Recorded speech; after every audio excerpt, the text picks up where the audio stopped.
Hello दोस्तों, कैसे हो आप सभी। स्वागत करते हैं आप सभी का यूनिवर्सिटी जी क्विज में।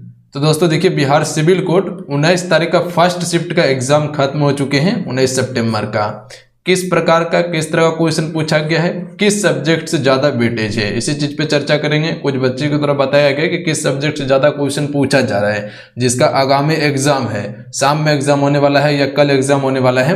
तो आपसे कंप्लीट देख लीजिएगा। जिसका एग्जाम हो चुका है फर्स्ट शिफ्ट में उसके लिए नहीं है, क्वेश्चन आपको नहीं कवर करवा, ध्यान रखिएगा। जिसका एग्जाम होने वाला है उसके लिए है, वही वीडियो को देखिएगा। तो जिसका एग्जाम होने वाला है देख लीजिए किस सब्जेक्ट से ज़्यादातर क्वेश्चन पूछा जा रहा है, ताकि आप उस सब्जेक्ट पे प्रॉपर मेहनत कर पाएंगे। तो देखिए, अभी अलजेब्रा से क्वेश्चन आपका पूछा जा रहा है। इसका वेटेज लगभग अभी 1 से 2 क्वेश्चन का आ रहा है। क्षेत्रमिति, प्रतिशत, नंबर सिस्टम का ये शुरू से आपका आ रहा है, ध्यान रखिएगा। उसके बाद त्रिकोणमिति, ज्यामिति और क्षेत्रमिति का माध्य, माध्यक, बहुलक, इससे भी क्वेश्चन पूछा जा रहा है, ध्यान रखिएगा। इसका अभी तक में 1 लेक्चर आ चुके हैं, जो कि शायद तीनों टाइप का क्वेश्चन आपको कवर करवा दिया गया है। जाके देख लीजिएगा, चैनल पे अपलोड है, आईजी अपलोड किए हैं वो वीडियो को, माध्य, माध्यक, बहुलक वाला। तो जाके देख लीजिएगा तो क्लियर हो जाएगा वो सब्जेक्ट। वहां से अगर क्वेश्चन पूछ लिया जाता है आपके पेपर में तो निश्चित है कि आप बना लीजिएगा। उसके बाद देखिए, शुद्ध अशुद्ध वाक्य से क्वेश्चन पूछा जा रहा है हिंदी में, ध्यान रखिएगा आप सभी। तो थोड़ा सा इसको देख लीजिएगा, हालांकि पढ़े होंगे तो निश्चित है कि बना लीजिएगा आप सभी।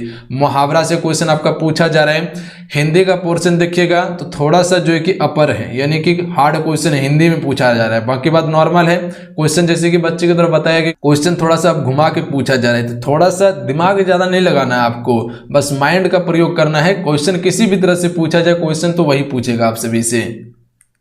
हिंदी का देखिएगा तो थोड़ा सा अपर लेवल का पूछा जा रहा है। आपका रीजनिंग जो है कि नॉर्मल है। फर जीके में भी देखिएगा तो थोड़ा सा 20 अस्त्र पे पूछा जा रहा है, 20 के। व्याकरण का ज्यादा क्वेश्चन आ रहा है इसमें, ध्यान दीजिएगा। भौतिक विज्ञान से आपका क्वेश्चन आ रहा है। इतिहास में देखिएगा तो कल जो कि फ्रेंड 20 इतिहास से क्वेश्चन भी पूछा गया है। तो एक बार क्लियर हो जाइएगा, एक बार 20 इतिहास को नॉर्मल क्वेश्चन देख लीजिएगा, वर्ल्ड लाइनर वाला। उसके बाद देखिए, भारतीय संविधान से क्वेश्चन आ रहा है आपका। भूगोल से भी क्वेश्चन पूछ रहा है। भूगोल में आपका भारतीय भूगोल हो गया, भारत का भूगोल हो गया। उसके बाद जो है कि आपका जैसे कि आपका भौतिक भूगोल जो होता है उसको देख लीजिएगा, थोड़ा सा ग्रह के बारे में हो गया। उसके बाद सूर्य के बारे में हो गया। भौतिक विज्ञान से तो आपका क्वेश्चन आ ही रहा है। जीव विज्ञान से भी क्वेश्चन पूछा जा रहा है। रसायन विज्ञान का थोड़ा सा वेटेज कम हो गया है, तो फिर भी आप सभी रसायन विज्ञान को देख लीजिएगा। एक्टिव पैसिव वॉइस से क्वेश्चन आपका आ रहा है। फिलिंग इन द ब्लैंक से क्वेश्चन पूछा जा रहा है। नरेशन से क्वेश्चन आपका आ रहा है। टेंस से क्वेश्चन आ रहा है, यानी कि ग्रामर का जो पोर्शन है उसी से मिला जुला के क्वेश्चन पूछ रहा है। 1 RX से रीजनिंग में क्वेश्चन आ रहा है, ध्यान दीजिएगा आप सभी। कथन निष्कर्ष का तो आपका वेटेज है, शुरू से कथन निष्कर्ष पूछा जा रहा है। उसके बाद देखिए, कोडिंग डिकोडिंग से भी आपका क्वेश्चन आ रहा है। अलंकार, रस, छंद, ये तीनों का तो सबसे अधिक वेटेज है। जैसे कि कल आपको बताए थे कि किसी का एक बार क्लास देख लीजिएगा। हालांकि 70 से 75 क्वेश्चन का एक PDF टेलीग्राम पे दे दिए, तो एक बार देख लीजिएगा। और एक क्लास भी इसका करवाए हम। अब बाकी बात नहीं होता है, अगर इसको जेन्युइन पढ़ना चाहते हैं तो एक बार यूट्यूब पे जाके सर्च कर लीजिएगा आप सभी। किसी का भी मिल जाता है तो उसको देख लीजिएगा, ताकि डाउट क्लियर हो जाए। अलंकार कहते हैं किसे, अलंकार का कितना भेद होता है, कौन सा शब्द अलंकार है, कौन सा अर्थ अलंकार है, तो थोड़ा सा इसको देख लीजिएगा तो क्लियर हो जाइएगा आप सभी। विलोम शब्द से क्वेश्चन पूछा जा रहा है। हालांकि अभी विलोम शब्द से कुछ क्वेश्चन आपको बताने वाले हैं, तो ध्यान दे लीजिएगा आप सभी।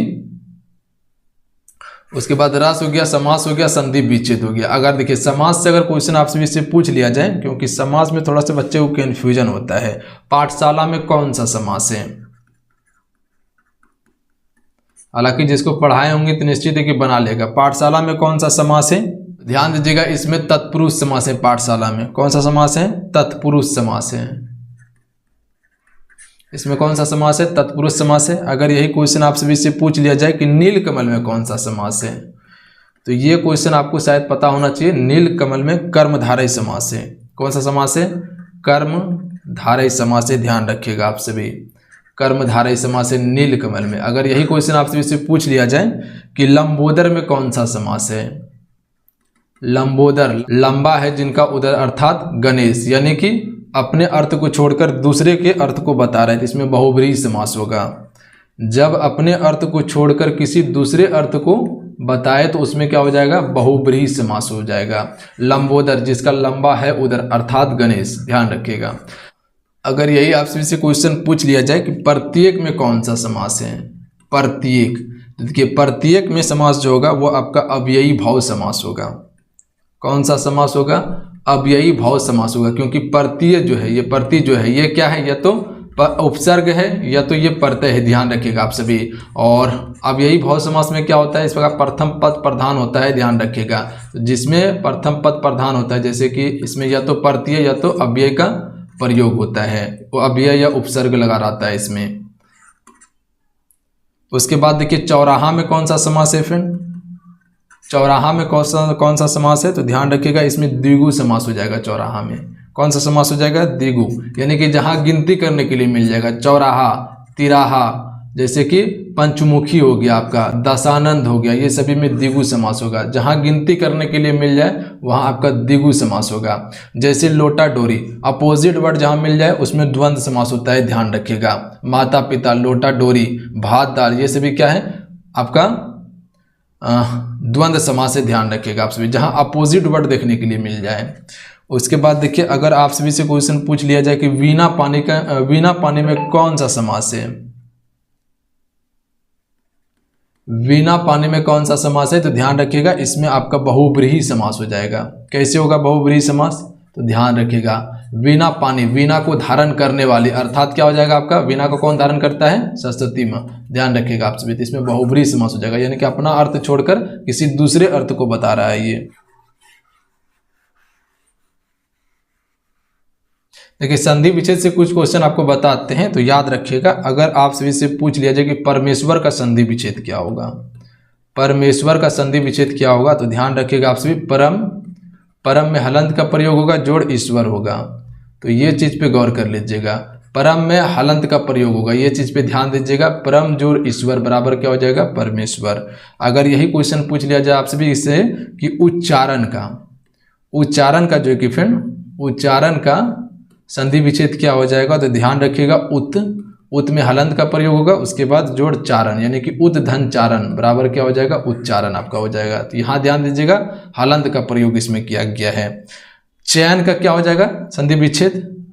छोटा छोटा है पर कंफ्यूजन करता है, तो चयन क्या हो जाएगा? चे धन अन बराबर चयन होगा, ध्यान रखिएगा आप सभी। अगर यही क्वेश्चन पूछ लिया जाए कि स्वागत का संधि विच्छेद क्या होगा, स्वागत का संधि विच्छेद जो हो जाएगा आपका सु जोड़ आगत, सु जोड़ आगत बराबर क्या होता है? स्वागत रहता है, याद रहेगा। अगर क्वेश्चन पूछ लिया जाए कि परोपकार का संधि विच्छेद क्या होगा, परोपकार का संधि विच्छेद क्या होगा, तो ध्यान रखिएगा आपसे, पर जोड़ उपकार होगा, पर जोड़ उपकार बराबर क्या होता है? परोपकार होता है। उसके बाद अगर क्वेश्चन आपसे से पूछ लिया जाए कि सूर्योदय का क्या होगा संधि विच्छेद, सूर्योदय का संधि विच्छेद, सूर्योदय का संधि विच्छेद जो हो जाएगा सूर्य धन उदय हो जाएगा, सूर्य उदय का संधि विच्छेद। तो इतना सा याद रखिएगा। अच्छा, निर्जल का संधि विच्छेद, अगर जब पूछ लिया जाए कि निर्जल का संधि विच्छेद, तो ध्यान रखिएगा आप सभी, नि में विसर्ग का प्रयोग होगा, उसके बाद जोड़ जल होगा, तो विसर्ग का प्रयोग होगा, ध्यान रखिएगा इसमें, नि विसर्ग जल का प्रयोग होगा इसमें। तो ध्यान रखिएगा आप सभी, इसमें विसर्ग को ध्यान रख लीजिएगा, ये विसर्ग के कारण कंफ्यूजन होने लगता है। दुरात्मा का संधि विच्छेद, दुरात्मा का, तो इसमें भी दिखेगा, तो इसमें हो जाएगा आपका दु, विसर्ग का प्रयोग होगा और आत्मा होगा। तो इतना सा आप भी जरूर याद रख लीजिएगा फ्रेंड। उसके बाद देखिए विलोम शब्द से कुछ आपको बताते हैं जो इंपॉर्टेंट है, जो पूछा जा सकता है। इसको पहले हटा लेते हैं हम। देखिए विलोम शब्द में जो आपको याद रखना है, अगर आप सभी से पूछ लिया जाए कि अहिंसा का विलोम क्या होगा, तो आप सभी को पता होगा अहिंसा का हिंसा का होगा अहिंसा, अहिंसा का हिंसा ही होगा, तो एक ही हो जाएगा। हिंसा का क्या हो जाएगा? अहिंसा हो जाएगा। अगर वही क्वेश्चन आपसे इससे पूछ लिया जाए कि आरत का विलोम क्या होगा, आरत का हो जाएगा विरत, याद रहेगा, आरत का विरत, आरत का विरत। अगर यही क्वेश्चन आपसे इससे पूछ लिया जाए कि सोना का क्या हो जाएगा, तो नॉर्मल है, सोना का जागना हो जाएगा, ठीक है। अगर यही पूछ लिया जाए आपसे से कि उचित का क्या होगा, उचित का विलोम जो हो जाएगा आपका अनुचित हो जाएगा, अनुचित हो जाएगा उचित का विलोम। अगर यही क्वेश्चन आपसे भी से पूछ लिया जाए कि ज्ञान का विलोम क्या होगा, तो ज्ञान का हो जाएगा अज्ञान, ज्ञान का अज्ञान हो जाएगा, ज्ञान का अज्ञान। जैसे ज्ञानी, ज्ञानी का क्या होता है? अज्ञानी होता है। तो इसी प्रकार से ज्ञान का अज्ञान हो जाएगा। अगर पूछ लिया जाए आप सभी से कि सत्कार का क्या होगा, सत्कार का क्या हो जाएगा? तो तिरस्कार होगा, सत्कार का तिरस्कार होगा, विलोम। अगर यही क्वेश्चन आप सभी से पूछ लिया जाए विलोम शब्द में, शांत का क्या हो जाएगा? तो शांत का हो जाएगा अशांत, अशांत हो जाएगा। कृति का विलोम, कृति का जो विलोम हो जाएगा आपका अपकृति हो जाएगा। ध्यान रखिएगा, क्या हो जाएगा? कृति का अपकृति होगा, कृति का विलोम। तो ध्यान रखिएगा, इसमें अप का प्रयोग होगा। उसके बाद अगर पूछ लिया जाए कि शीत का विलोम क्या होगा, शीत का विलोम जो हो जाएगा आपका वो हो जाएगा उष्ण। शीत का विलोम क्या हो जाएगा? उष्ण हो जाएगा। अगर आपसे इसे पूछ लिया जाए कि शांति का विलोम क्या होगा, शांति का विलोम हो जाएगा आपका क्रांति। ठीक है, शांति का क्रांति। उसके बाद देखिए, अगर संधि का विलोम पूछ लिया जाए तो क्या हो जाएगा? संधि का हो जाएगा विच्छेद, संधि विच्छेद। ध्यान रखिएगा। अगर यही पूछ लिया जाए अग का विलोम क्या होगा, तो अग का हो जाएगा वियग, अग का वियग। अगर यही पूछ लिया जाए कि उत्तीर्ण का विलोम क्या हो जाएगा, उत्तीर्ण का विलोम जो हो जाएगा आपका अनुत्तीर्ण, उत्तीर्ण का विलोम अनुत्तीर्ण। ध्यान रखिएगा, उत्तीर्ण मतलब होता है पास और अनुत्तीर्ण मतलब क्या हो जाता है? फेल करना। तो ध्यान रखिएगा। उसके बाद देखिए, अगर पूछ लिया जाए कि उपस्थित का विलोम क्या हो जाएगा, उपस्थित का क्या हो जाएगा? अनुपस्थित, यानी कि क्लास में उपस्थित है और क्लास में नहीं उपस्थित है।